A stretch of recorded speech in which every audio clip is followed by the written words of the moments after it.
Rabbi Berman, it is my great privilege to be with you today to present the Honorable United States Congresswoman from the state of New York, Elise Stefanik, an outstanding friend and supporter of Yeshiva University, for the Presidential Medallion of Global Leadership.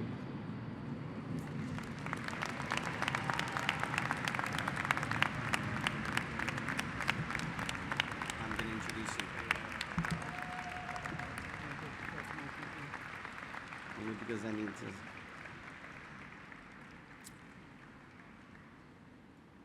Congresswoman Elise Stefanik.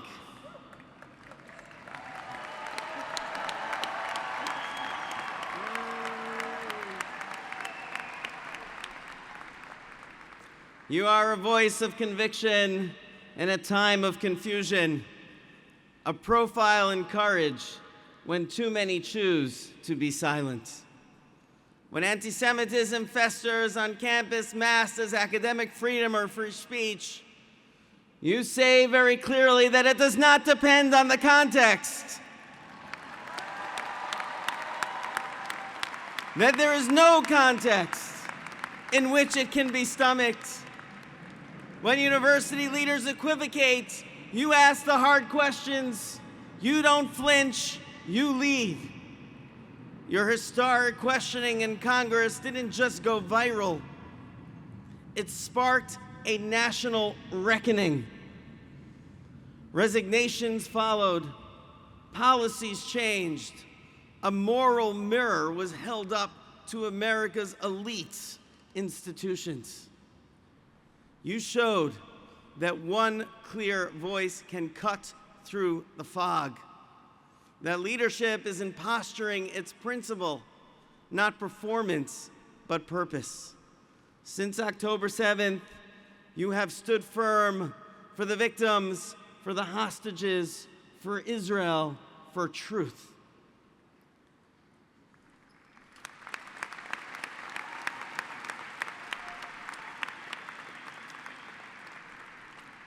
You understand that neutrality in the face of evil is complicity. And because you refused to say silent, you became one of the fiercest defenders of the Jewish people in American public life today.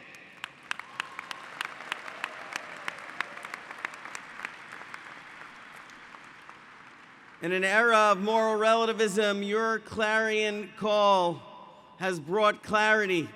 You remind us that true allies do not waver with political winds, but rise with moral resolve. As the flagship Jewish university representing the Jewish people and all citizens of moral conscience throughout the world, Congresswoman, we are so deeply thankful to you.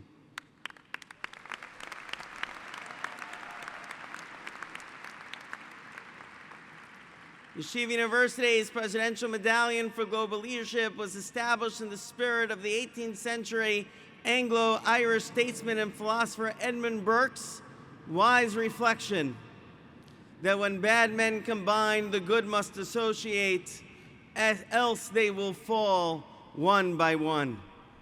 Today, Congresswoman Elise Stefanik, we welcome you into the covenant of conscience, an alliance in service of our highest ideals. It is now my privilege to confer upon you the Presidential Medallion of Global Leadership. In token thereof,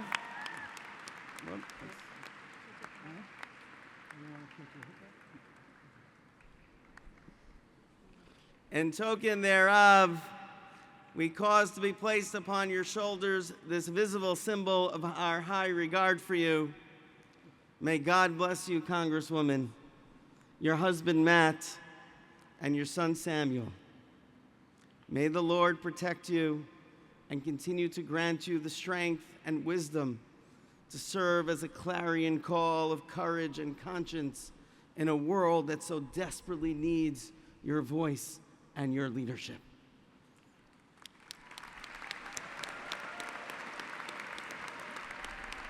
Ladies and gentlemen, please join me in congratulating and introducing Congressman Elise Stefanik.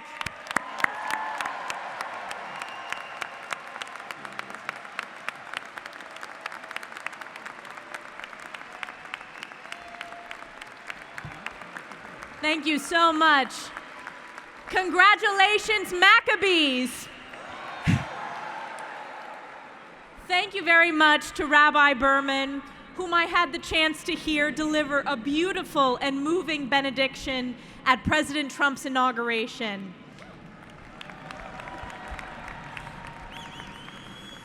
Thank you to the Board of Yeshiva. I am truly honored and humbled to receive the Presidential Medallion from an institution I deeply admire. It is humbling to be associated with those recipients who have led with moral clarity, served this institution with distinction, and used their gifts to defend our most precious ally, Israel.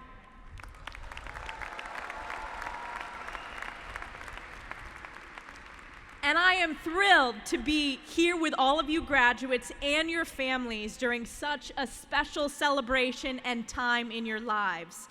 A time that is, of course, juxtaposed with one of the most challenging times in the world, particularly for your generation.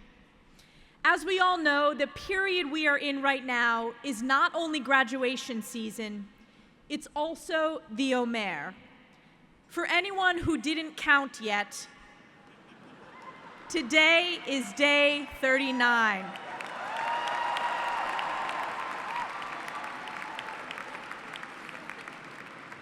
Those 49 days of counting are a somber period of reflection, commemorating the 24,000 students of Rabbi Akiva who were killed. And over the years, it has come to commemorate Jewish victims of many other massacres and persecutions across the world, including the Holocaust.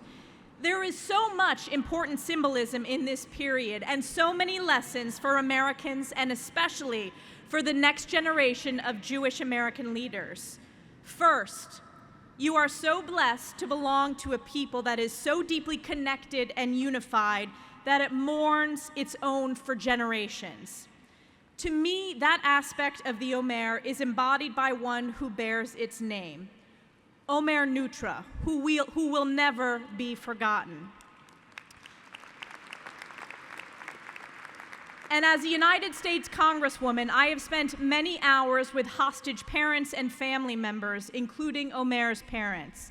I have seen how you, this next generation of leaders, advocated for him, how you fought for and advocated and mourned Hirsch Goldberg Polin, whose mother, Rachel, the strength of Rachel, we are all humbled to be with today.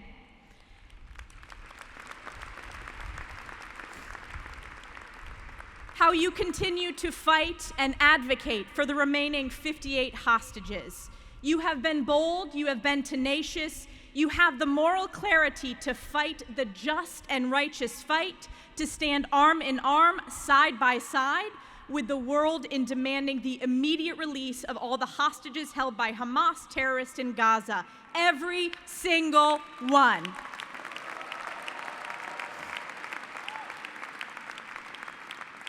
And in a world today where we have seen grave depravity and atrocities against the Jewish people, the world desperately needs to hear leaders with moral clarity.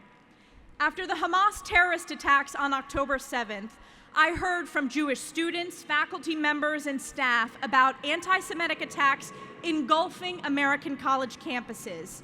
And I was proud to lead Congress to host a hearing to hold colleges and universities accountable for their failure to protect the Jewish community. Let me ask you a question.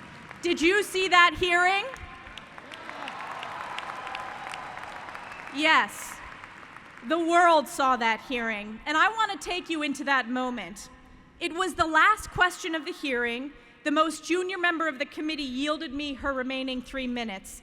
And I had asked earlier questions in the hearing going back and forth with the president of my alma mater, Harvard, now former president, and I had struggled to get a direct answer. So in preparing the last question, which was not pre-written, I wrote it down with a pencil right before and thought to myself, how can I ask this in a straightforward, moral way to force them to answer correctly? And it was not a political question, it was a moral one. And that question was this: does calling for the genocide of Jews violate your university's code of conduct? And one after the other answered, quote, "It depends on the context." And the world heard. Let me tell you, it does not depend on the context.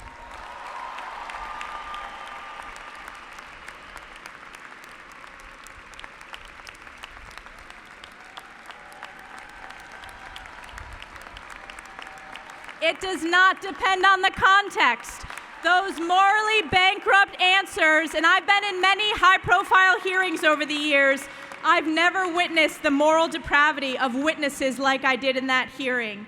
In 1 week, there were over 1 billion views worldwide. It is now well into the multiple billions, and there is a reason that it is the most viewed testimony in the history of the United States Congress.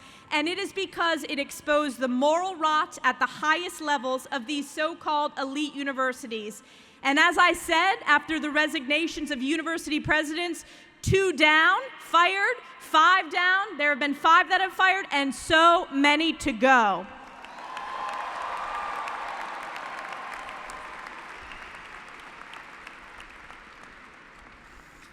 And you, hardworking and proud graduates, are entering into adult professional life at a time when you will meet this earthquake that this hearing set off, and you will meet this moment with moral clarity. Which brings me back to the Omer. There is a second, more celebratory lesson embodied by yet another Omer, Omer Shemtov. Through the tireless efforts of President Trump, he was released from Gaza in March. And his return has been a beacon of hope and joy amidst so much darkness. Since then, he has been a beautiful example of Jewish tenacity and resilience. At only 23 years old, he has been traveling and speaking eloquently and passionately on behalf of the remaining 58 hostages. He is such a fitting role model for all of you, Yeshiva's Maccabees, who are entering a world where Jews are under physical and ideological threat, as we just saw last night with the tragic murders in Washington, D.C. And I want to remind you, here in the United States, our founding fathers fought to create a different kind of society, one where those threats to Jews should be a figment of the past, and one can look no further than our first president, the great George Washington. Washington wrote to the Jewish community of Newport, Rhode Island in 1790.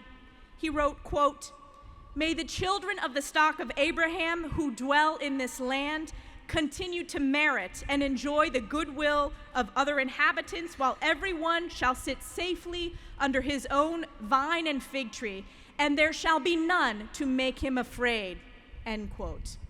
Well, it turns out that in the America of 2025, we still have to fight to achieve this ideal, and fight we will.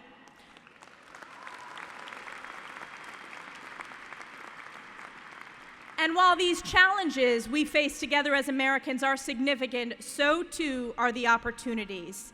As you go forward, carry with you the values that have guided this great institution at YU and the ideals that are the foundation of our nation. Not only accept the responsibilities, but the moral obligations that come with membership in this grand American experiment in our constitutional republic. So, class of 2025, you have had a richer and deeper experience than most college students over the last 4 years because you chose this special university to attend. I ask you to use this education you received here at Yeshiva along with the unbreakable traditions and faith that you have learned in your homes, and join me in the fight to restore our country to a place of light, of moral clarity, and liberty and dignity enshrined in our Constitution. Among you are the future leaders of the American Jewish community, of industry, of academia, of culture, and of politics. May you internalize these lessons and choose to fight the right fights with the tenacity, determination, and fearlessness of the Maccabees. May Hashem bless the work of your hands. May He illuminate your path, and may He grant you the strength to be proud Jews and compassionate citizens in our greatest country in the world. Congratulations and thank you. Thank you.